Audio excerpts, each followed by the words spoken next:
جب مشکل ٹائم تھا تو پاکستان تحریک انصاف اور جناب عمران خان صاحب نے وہ طبقے جو بہت مشکل میں چلے جانے تھے ان کی مشکلات اور پھر تاجر طبقے کی مشکلات کو دیکھتے ہوئے ایک 1200 ارب روپے کا پیکج دیا۔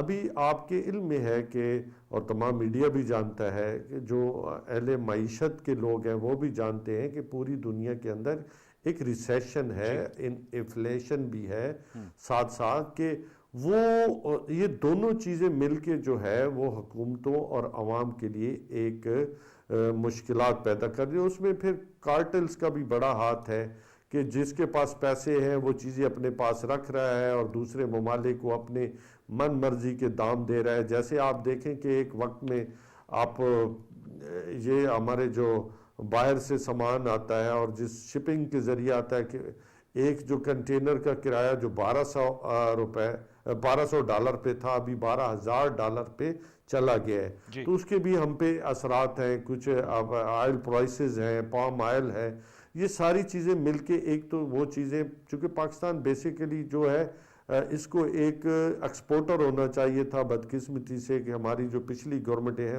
اس کو امپورٹر بنا دیا، جس کی وجہ سے آج ہم مشکلات میں ہیں۔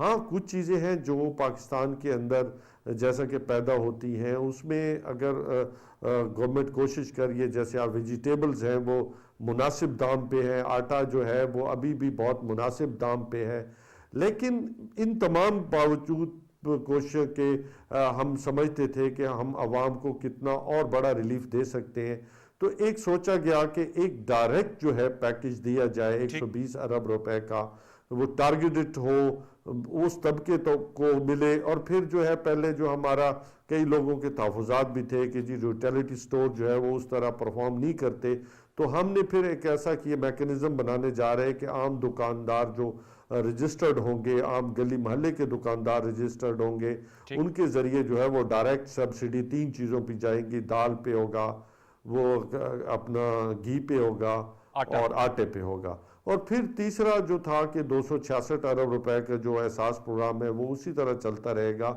ساتھ ساتھ احساس کفالت پروگرام بھی ہے، ہیلتھ کارڈ بھی ہے، راشن کارڈ بھی ہے، اور پھر کسان کارڈ بھی ہے۔ یہ ایک بہت بڑا ریلیف جو ہے وہ کوشش کی جائے۔ دیکھیں انسان کوشش کرتا ہے، کوشش کی ہے، وہی واللہ خیر الرازقین ہے۔ نیائی صاحب آپ صحیح کہہ رہے ہیں، بہت اچھی کوشش ہے۔ سوال میرا تھا کہ اس کے ساتھ اس کی انفورسمنٹ کو ایڈمنسٹریٹیولی کیسے امپروو کرنا ہوگا؟ جیسے میں نے کہا کہ یہ ایک اچھا اعلان آیا، آٹا، دالوں اور گھی پر چینی کو اٹھا دیا اچانک انہوں نے مصنوعی طور پہ قیمت کو چینی کی۔ بالکل اس میں کوئی شک نہیں ہے جی، کارٹل اپنا پورا کردار ادا کر رہے ہیں اور گورنمنٹ جو ہے وہ اس کے اوپر بہت فوکس کیے ہوئے بھی ہے، اس کے باوجود بھی وہ بڑھ جاتی ہے، پھر ان کو جو ہے وہ واپس لایا جاتا ہے۔ مافیا اپنا دیکھیں، مافیا جو ہے پچھلے لاسٹ 72 ایئرز میں اتنا بڑھ گیا کہ ہمارا نظام جو ہے وہ گل سڑ گیا۔